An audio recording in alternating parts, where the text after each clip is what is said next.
Thanks very much. It's great that you've organized this thing at short notice, and thanks very much for your help in setting it up. I'm really happy to have this opportunity to talk with you today. A couple of weeks ago, a couple of weeks after the coronavirus was declared a global health emergency, the US government tabled its latest budget proposal. This included a cut in the US contribution to the World Health Organization by more than half, from over $120 million to less than $60 million. Think of that for a moment.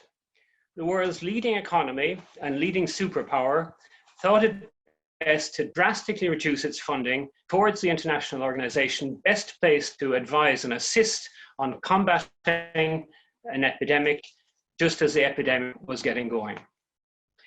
This is a powerful illustration of the momentum behind the go-it-alone approach to international affairs, even when the crisis we're facing is global in nature. According to Richard Haas in Foreign Affairs earlier this week, the pandemic will accelerate history rather than reshape it. If he's right about that, it's bad news for global governance. The idea that global challenges call for global responses has lost ground in recent years. The continuation of this trend would see problems framed more and more in the national context and less in a global one.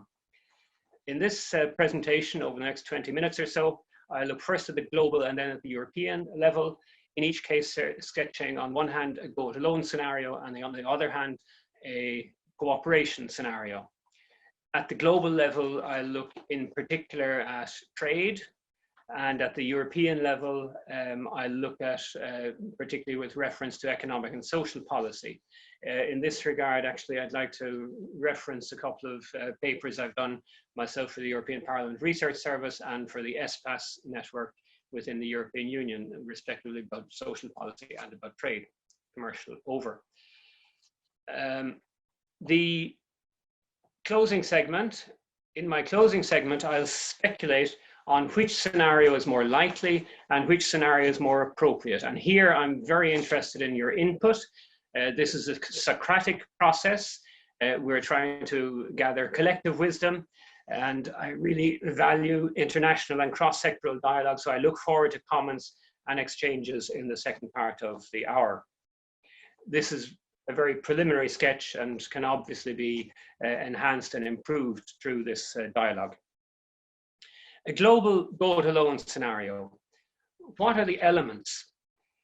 Is there a precedent or a model for it?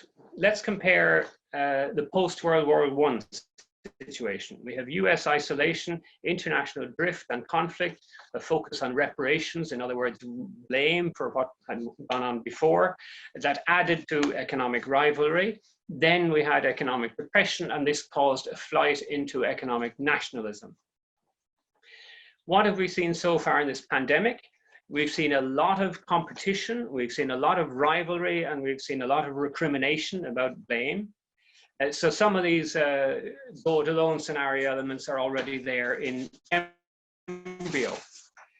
We see aggressive competition for scarce healthcare resources, competition for vaccine and treatment development, and in some cases we see state-sponsored profiteering. There's a high level of distrust between officials of different jurisdictions and indeed between the public of different jurisdictions, even between allies and friends. So these elements point towards or underlie what could be a go-it-alone scenario. Now, if I look at international trade, what might that scenario involve? It would involve reshoring as a attempted remedy to a perceived problem of resilience. We saw this kind of response in the 1930s. We see more barriers to trade, more bilateral deals. We see the World Trade Organization sideline. It already has problems, not having concluded a trade round for decades now. Its appellate body is already in it, thanks to the present US president who didn't appoint an American judge, and his predecessor, who also didn't appoint an American judge to this body, resulting in it becoming dysfunctional. You get, in this scenario, coalitions of the willing on different issues. A few countries that want to drive forward trade and services, others that want to emphasize trade facilitation, others who concentrate on allowing the flow of data across international frontiers. In this scenario, you get a splinternet, two rival internets associated with the present debate on establishing a cordon sanitaire around the Chinese giant company Huawei. And all this then points to the core element of a kind of a go-it-alone scenario, which would be trade conflict or disagreement and conflict between the US and China, possibly escalating into a trade war, possibly, in worst case, escalating into a conflict beyond trade war. And there's another dimension to this scenario. In 2008, the established institutions, international institutions and laws acted as a firewall to prevent economic nationalism, as a barrier to a flight into protectionism. For me, this was critical in preventing the Great Recession from becoming a Great Depression as in the 1930s. Now, after a decade of further strain, the World Trade Organization and the European Union are arguably weakened. And if this firewall gives way, the scenario becomes one of decades of economic stagnation. Let's turn now to an international cooperation scenario. Indeed, the memory and the lessons of the 1930s are still there, and they might help encourage another look at the advantages of cooperation. There's obvious scope for cooperation, international coordination, shared capacity, pooling of resources, and common actions, and in relation to this present coronavirus crisis. There is a constituency for greater coordinated international action, starting with addressing the pandemic. As an example, Gordon Brown and 165 other major figures, from Tony Blair to Jean-Claude Trichet to George Soros and Joseph Stiglitz, have appealed for massive and immediate aid for developing countries, starting with an immediate $8 billion for health services in Africa as part of a larger package that would require $150 billion of investment in developing countries' health services, and indeed more than $500 billion additional special drawing rights for the IMF as a facility to help the developing countries. The theory here, or the point they make here, is that the that the health systems in developing countries are characteristically extremely weak, and that the coming economic emergency cannot be resolved without addressing the health emergency in developing countries. This scenario of cooperation also has echoes from a previous post-war period, this time after the Second World War. It involves greater coordination against infectious diseases, on climate, on cyberspace, on migration, on terrorism. On the trade side, it involves acceptance of the theory that a rules-based international order is more efficient than a transactional winner-takes-all approach. It's not, by the way, a choice between free trade and protectionism. It's a spectrum, and the spectrum goes from a system based on multilateral agreements to a system based on bilateral agreements.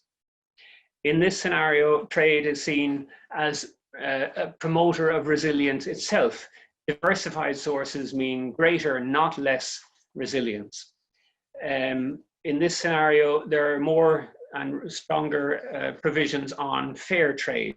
Environmental, health, and labor standards are integrated into trade agreements. This, by the way, has the effect of taking away the pressure in advanced industrial economies from sectors who presently see themselves as undermined by unfair competition from abroad. Trade defense, by the way, is an element of this scenario and of a trade policy in this scenario. We cannot any longer afford to be naive about the existence of under cost selling across borders and illegitimate competition, including in strategic sectors, but not limited to them. So trade defense is part of forward-looking trade policy in any event. In this scenario, we have an increased trade in services. We realize the potential of distance work, which is an efficiency saving of potentially huge dimensions. We've already made a great leap forward into generalized telework in several sectors, telemedicine and so on. This genie is now out of the bottle in a way. It'll be difficult to reverse it completely, even if it's also difficult to maintain it as a generalized rule. There's also a backlash here in this area from groups who feel that their position as providers of medical, legal, business advice is undercut or threatened by competitors from other jurisdictions and from lower wage countries. The big element in this scenario also relates to US and China, and it concerns accommodation between the two, a new Nixon in China moment, if you like. John Eikenberry suggests that the pendulum will swing back, while others suggest that when it does, it will be with China in the lead, which is an interesting variation. I'd like to raise a possibility that later this year on our television screens, we'll see image after image of an atrocious death toll in Lagos or several other overcrowded and under-resourced African cities, from a succession of cities perhaps. Might this waken the conscience of the developed world? In this scenario level, embryonic new governance structures, the World Trade Organization finally undergoes its long delayed and very necessary reform. The World Health Organization gets a serious upgrade of resources and manpower, and a World Social Organization emerges, perhaps built on the existing International Labour Organization. Add to this systematic large-scale science cooperation to drive the development of vaccines and other global public goods of this kind. Add to this one or several Marshall Plans. Sorry, Eamonn. Yeah. Just one question, because the people in the chat is asking if you are going to show any slides, because it looks okay. Okay, perfect. Thank you. Yeah, I'm sorry about that. I just, I did the text on the slides a little bit different. This is one that I'd like to introduce. It's difficult to see far when the weather is troubled as it is at present. On a clear day, as we know, you can see forever. That's not what we're in now. These are two of my earlier publications I think I flagged. Another one, Global Governance is in the Balance. This is a good opportunity to resume what I've just said before I talk to the European level. There's a lot to be concerned about at present. And this is a trade image that shows that different countries have a different level of dependence or engagement in international trade. And you see from this graph that the European Union is the entity that is most dependent as regards merchandise trade on international trade. China comes next in this graph, having reduced its dependence quite significantly in recent years. Japan comes next, and the lowest standing the respective positions of these countries on the question of international trade and trade openness. This is just an illustration that Europe has a stake in conflict prevention because we're near areas that have considerable political uncertainty. Okay, so now I'll go to the European scenario. And I can introduce this by talking about a go-it-alone scenario or the general debate. There is one thing I'll say is that the European Union is a highly evolved and intense form of interstate and suprastate cooperation. At the same time, we've already taken a step away from shared governance with Brexit, which was a serious blow to the European Union. We have a battle of the narratives going in already now, and is, can the European Union survive?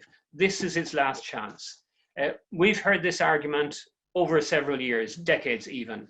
The headline on this slide comes from an article from Foreign Policy 2 years ago, I believe. And it's a question of, it asks the question when, not if. The photograph is the European Parliament hemicycle with a public sculpture of ostriches burying their heads in front of it, which is a curious juxtaposition of public art and public diplomacy. Now, there is a counter narrative that Europe will be forged in crises, as Jean Monnet used to say, and that Europe actually is quite good at getting through crises and developing in response to emergencies. In this scenario of go it alone in Europe, let's consider the current border controls for public health. What if they stay after the immediate need? Because open borders and open travel across borders has really been a cornerstone of the European Union. And if that cornerstone goes, if it's temporarily shelved and it becomes a longer term freeze, that is an indicator of serious difficulty with European integration and a serious reversal compared to already quite core achievements at the European level. In this scenario, economic and social policy reverts to austerity.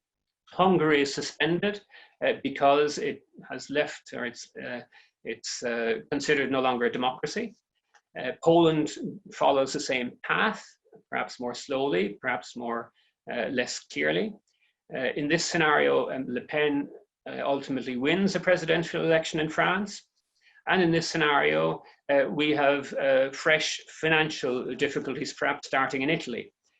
Italy, by the way, is torn between a dire need for EU assistance and increasing fury about the inadequacy of the assistance it's receiving. In this scenario, Germany and others refuse to go along with an economic guarantee, if you like, to Italy and Spain. No Corona bonds, and no Europe bonds. Faced with a choice between go big or go home, too many central figures decide to stay at home. In this scenario, the view takes hold and establishes increased influence that welfare is not the state's job, and even more so, it's not the European Union's job. This is a viewpoint very influential in the United States, less so in Europe, although it does have supporters. This scenario, in a way, adds up to a less but better approach, or at least one end of this spectrum is a less but better approach, which was already one of the scenarios sketched out in 2017 by Jean-Claude Juncker as one of the scenarios that the European Union might follow. In the other end of the spectrum, this scenario could indeed involve the breakup of the European Union. I'm very skeptical toward that kind of scenario under current circumstances. Let's turn to a European cooperation scenario. This is the idea of a European renaissance, and as it happens, the idea of Corona bonds in particular is getting support beyond the usual suspects, including financial circles in Germany, possibly including some of the candidates to succeed Angela Merkel. On top of that, the damage done by austerity in 2010 in the Eurozone remains fresh in the memory. So much so that a deliberate repeat of 2010 is difficult to imagine. And that brings us to the cooperation scenario. On the health front, because everything starts at the moment with health, we have the reality that the European Union has a supporting actor role only as regards competences, but it is being forced to step up and to step in. So this scenario includes more cooperation on pandemic monitoring and planning, a much enhanced European Centre for Defence for Disease Control in Stockholm, a European strategy for its healthcare and pharmaceutical sectors and industries, and a framework program for coordinated research across the national jurisdictions on the pandemic. And beyond this, into social affairs generally, there is already a proposal for a European Union minimum wage, although at different levels according to the circumstances of the different member states. There is, as part of the response to the present crisis, an embryonic type of unemployment insurance now being created at European level. in this scenario, generalized European Union unemployment benefit could become a reality. And there is already a level of transition assistance for people who lose jobs due to a factory closure, for example, to help retrain and relocate them into other employment. At present, that's a relatively small program, the European Guarantee Fund. In a cooperation scenario, this would be increased by an order of magnitude. The main framework for social policy deliberations in the European Union is the stability and is the social scoreboard. It's possible that this will be given greater weight and greater resources. That is, central resources would be made available to countries struggling to address weaknesses in their social protection regimes. I'd like to mention here a limited exception to the Stability and Growth Pact. Social investment need not be considered added into the level of public spending when determining whether public expenditure is within the set limit according to the pact. This exception exists and it can be invoked, and one can expect that it will be dramatically expanded. Indeed, this scenario of cooperation would involve a large-scale reconceptualization of social expenditure as social investment. I just refer to this slide here. This is a recent proposal for the next 7 years of financing at European Union level. And if there's one relatively safe prediction to make out of this crisis, is that these figures will be dramatically revisited and the balance between the different sectors will be shifted quite significantly before this financial framework is adopted. In which direction remains to be seen.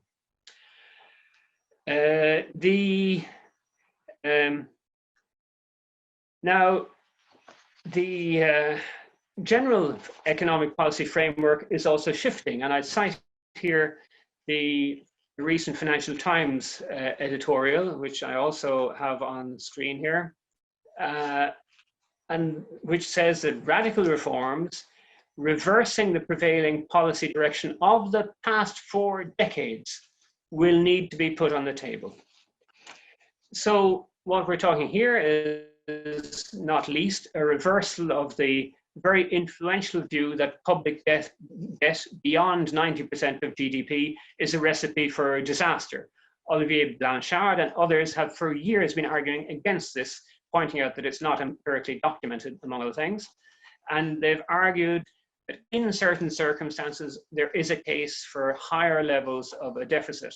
In this scenario, that viewpoint becomes macroeconomic orthodoxy. This also involves a rebalancing of economic and social elements in the policy mix, if you like, a new social contract.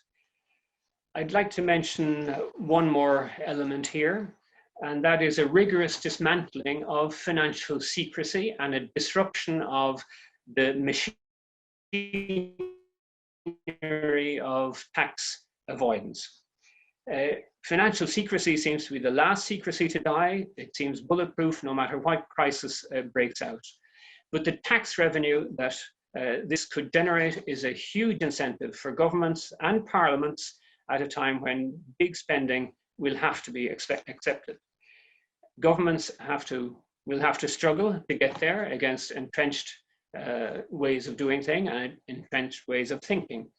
And they will presumably have to use their one big lever that corporations, including huge corporations, are now coming to governments seeking assistance in the depths of an economic crisis. That brings me, I think, to this section where I wanted to talk about which scenario is more likely and which scenario is more appropriate as we look ahead.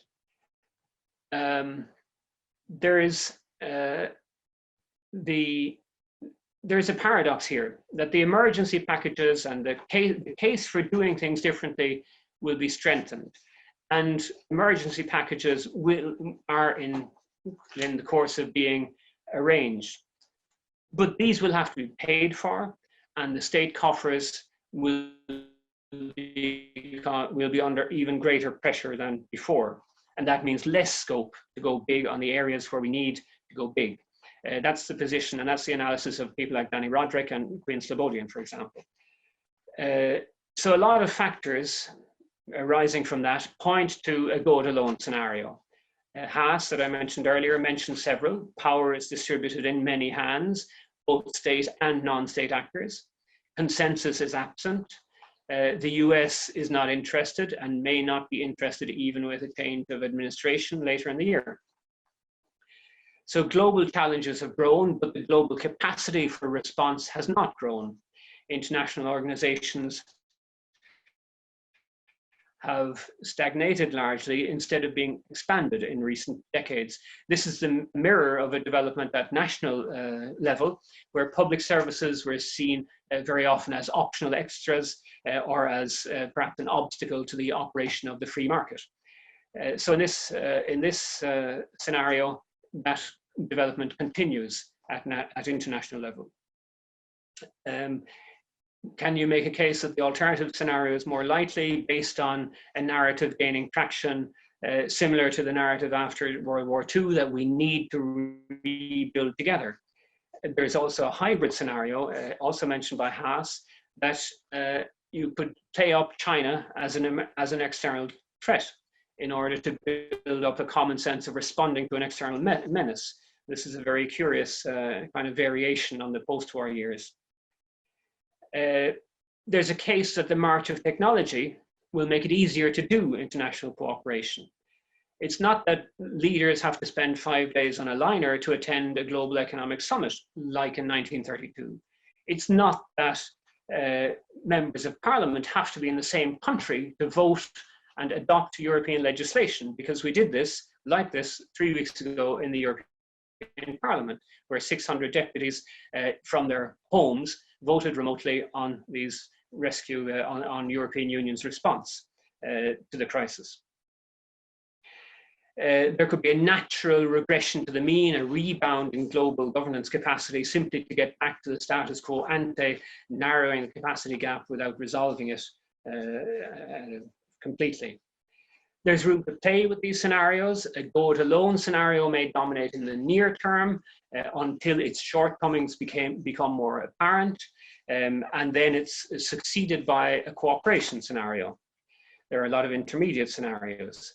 And I would like to mention another possible combination, that a closed international scene could indeed promote greater cooperation at European level and at regional level generally, including at the EU. Now I turn to which scenario is more appropriate. It's a Dickens anniversary year. Charles Dickens died 150 years ago. So, if you'll allow me, a go-it-alone scenario is like the miserable Victorian England that Dickens wrote about in his fiction. The cooperation scenario is like the forward-looking, reform-minded England that Dickens campaigned for in his fiction.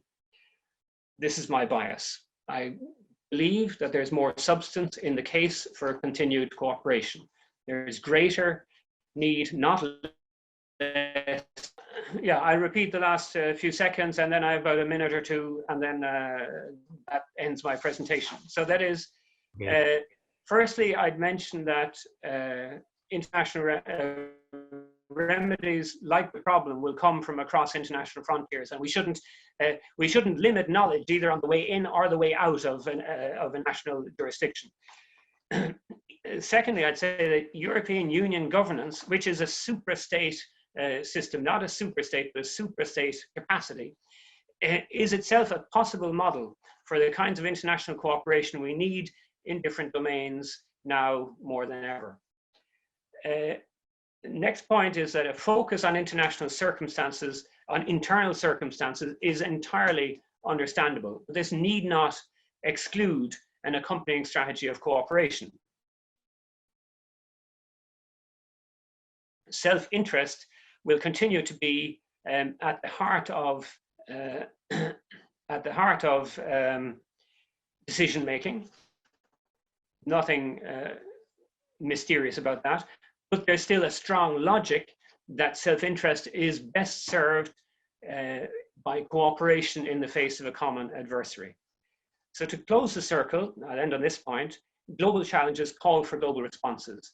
We haven't seen a sufficient global response yet. And this is an area where the foresight community can step in to flag the risks and broadcast the opportunities of greater cooperation. The pandemic, it's been said, is the first truly global crisis in the sense that COVID-19 poses a threat, up to an existential threat, to every individual in every country on earth. Other crises, it's hard to imagine something as dramatic, but other crises can indeed be of a similar order of magnitude, of seriousness, and to start with, the climate emergency. That is to say that we need to think now about how we want to face the next crisis, about how we want to prepare for the next crisis,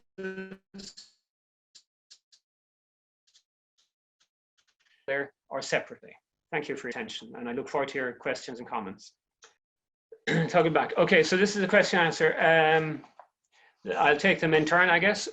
How do we turn the strategic foresight to actionable, executable policy in the public sectors? I think this is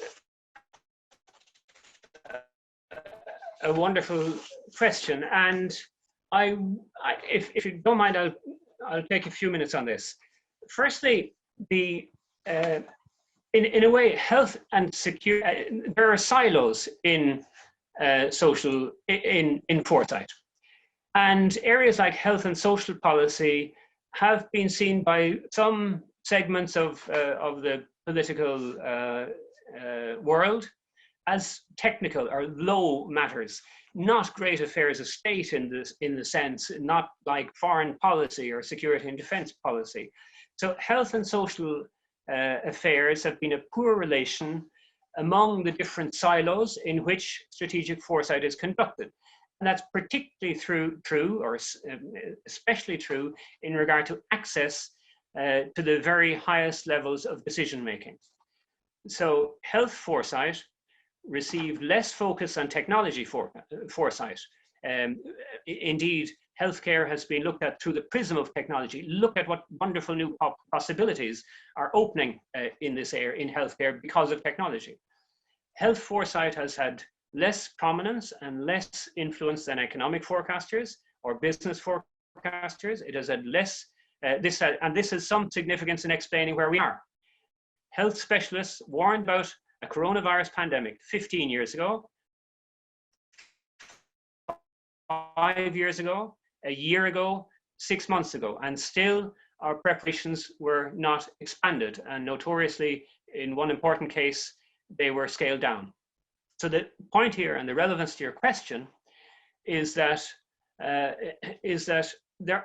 channels to the official level are not sufficient. The channels to the political and the decision-making level from health and social foresight need to be improved. And that involves institutional links and institutional reforms.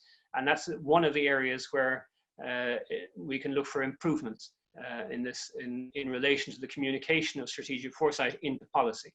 Now, I'm a bit upside down on the questions here. Answered one. Okay, so I'm not quite sure if the most recent ones are at the top or at the bottom here. I guess they're at the top, so I'll take them from the top. Radical changes in economic policies. The end of capitalism, will it incorporate more collectivism and socialist elements? Again, this is a magnificent question, and my answer is no. And the framework is rather that these issues will not be framed as capitalism versus socialism, or as left-wing versus right-wing. We need to get out of these frameworks and these kind of old structures. They will be framed as questions of shareholder capitalism versus stakeholder capitalism. So if you go to the World Economic Forum, not known to be a revolutionary or left-leaning body, asking the question, is this the age of stakeholder capitalism? And the Financial Times editorial I quoted, also significant. There's a pre-existing debate on this about getting away from shareholder value approach to corporations and share buybacks, where corporation after corporation have for several years prioritized dividends, sharing out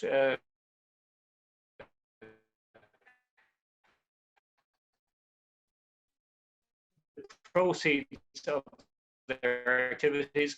It's entirely compatible with a capitalist system to rethink that. If you could see it as a rebalancing in the direction of social market capitalism and away from a more market-only or orthodox free market capitalism. So there is a debate around there, and the debate is about ideas. So how this debate of ideas proceeds will have a lot of influence on what actual decisions are made later.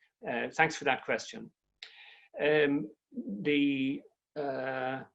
Has COVID-19 derailed ESG implementation efforts? Will the economic recovery demand a shift away from us?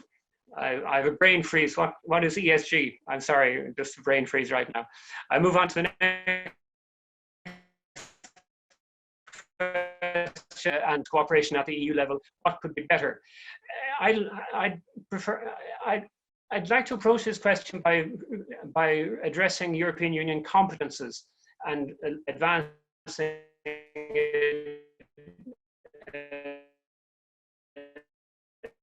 I'll go back to the question of the EU response and was it enough? In the health area, the European Union does not have competence. Competence lies with the national authorities. The EU has a support role, support and guidance. You could argue that it was slow and weak in the initial response. I'm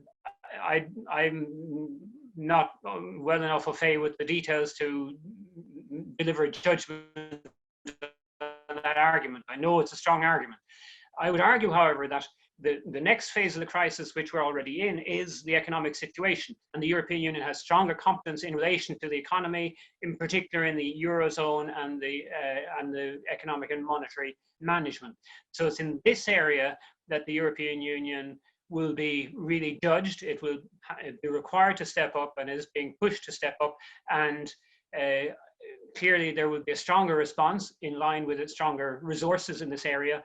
And it remains to be seen whether the response will be sufficient to match the challenges that it's facing. We're really in an area where the challenges are of a greater dimension than were anticipated or that have been met before. So it's a huge test for the European Union, no question about that. Moving on to the next question, to convince self-interested that cooperation is key, I can only emphasize that there's a logic in cooperation when the threat is a common adversary and an existential adversary right down to the individual level. There's a greater awareness of the importance of healthcare, the importance of nurses, the importance of supermarket cashiers, and so on. This experience will hopefully restore that awareness that no man is an island, that we are dependent on each other, and that will modify a pure focus on self-interest to some extent. Who leads in the cooperation scenario and where the success metrics? This is this is difficult because we're at an area where I would like to refer back to Michael Ryan, World Health Organization Director of Epidemic Emergency Response, who was a few weeks ago, very often in the media and in social media, responding to the epidemic as it developed. It's interesting actually that we don't see so much World Health Organization videos on social media these days. The national framework is much more prominent, and the World Health Organization, which provided good advice and can provide very good advice, has been a little bit sidelined, which itself shows we're in a go-it-alone scenario to some extent. The point Michael Ryan made was that in a crisis, the priority is you have to act, you have to respond. Later, you can go back and have the luxury of checking if you were following the right steps. But what you don't have is the luxury of testing before you do anything and spending some time trying to figure out which of several options is the one you must do. You must respond immediately in an emergency of the kind we're seeing now. So the question of metrics is one that we have to put off to the next day, keep in mind, and return to at a calmer phase in the development. Question on somewhere where we can co-create and participate. I'd actually refer that on to our hosts here, who've really provided us an excellent platform for that kind of dialogue. Michael Loftus, hello Michael. Will economies with a high level of dependence on foreign investment from the US have significant risks from this and from go-it-alone policies? This is a curious one because there's in a way, trade barriers are one thing and financial and barriers to financial investment are another. That is, there's no intrinsic reason why countries in receipt of US foreign direct investment or of European foreign direct investment should want to restrict that. And there's no intrinsic reason why why US companies should renounce investment abroad. It depends, I guess, on the market factors. In the European case, a lot of investment in individual countries is because it gives access to the European market. So if the European market splintered further than it already has because of Brexit, or than it will because of Brexit, then companies making that investment in individual countries will reconsider their strategies. But it's perhaps easier. It's probably easier to imagine this kind of investment and the financial international linking of finance continuing even with increased trade barriers. But it is dependent on the specific circumstances of specific reasons, I would say. Is shareholder capitalism similar to cooperativism? So stakeholder capitalism is the idea that not only the shareholders but also customers, clients, the general public have to be considered in developing a corporate strategy and in making decisions on what a corporation prioritizes and how it operates, how it sets up its business. So there is a cooperative element to it. I'm not sure if I can go much beyond that. How do we make sure the EU countries revive their economies in balance with climate objectives? Triggers to do this. This is a very critical question. There are two ways it can go. It can mean bad news for environment initiatives as people want to return as much as possible to the status quo ante. And it can also be an opportunity that we can take advantage of the possibilities we now realize of teleworking. Now that we're seeing it in action, teleconferencing, all of a sudden will make it possible to drastically reduce carbon footprint of conferences. That has a knock-on effect on the transport sector, and it has a knock-on effect on the hospitality sector. So how these things get balanced out in the recovery will need a lot of thought from a lot of experts far beyond my capacity. Do you think that the narrative that portrays China as the common enemy will succeed in a kind of Cold War style? I don't think so. If I was forced to take a position on this, I think that the interdependence is there already, and that the degree of interdependence is so great that this will modify that knowledge, that kind of perspective. And I'd refer, for instance, to Joseph Nye, who's a very well-known and very prominent political scientist and geopolitical thinker, who has recently again emphasized that the US and China have so much in common that it's really necessary for a dialogue to continue between these two superpowers. Environment, social governance. Thanks for that clarification, Ali. Yes, I mean, we touched on this question earlier. So I think that responsible investing and sustainability, green financing, can be integrated into a recovery strategy and is compatible with a kind of a stakeholder capital approach. I would say that is, I think it's compatible. I'm not in a position to say whether it will turn out like that. It depends on which scenario we follow. I'll go